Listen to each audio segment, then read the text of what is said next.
2 কোটি টাকার সোনার বিস্কুটের হদিশ পাওয়া গেল। স্বরূপনগরের সীমান্ত এলাকা থেকে উদ্ধার হয়েছে 2 কোটি টাকার সোনার বিস্কিট।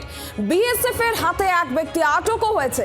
সোনার বিস্কিট পাচারের সময় আটক করে বিএসএফ। বিমল বসু রয়েছেন টেলিফোন লাইনে, বিস্তারিত জানাবেন। বিমল, কি খবর পাচ্ছ?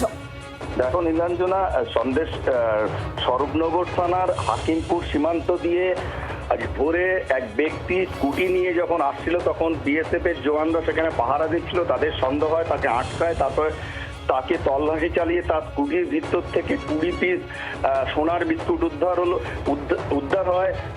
তাকে জেরা করে আরো জানার চেষ্টা হয় এর সঙ্গে আরো কেউ আছে কিনা। এই যে 20 পিস সোনার বিস্কুট, যার আনুমানিক মূল্য প্রায় 2 কোটি টাকা, এরপরে ওই ব্যক্তিকে গ্রেপ্তার করে তাকে তেঁতুলিয়া শুল্ক দপ্তরের হাতে তুলে দেওয়া হয়েছে। নীলাঞ্জনা, ধন্যবাদ বিমল।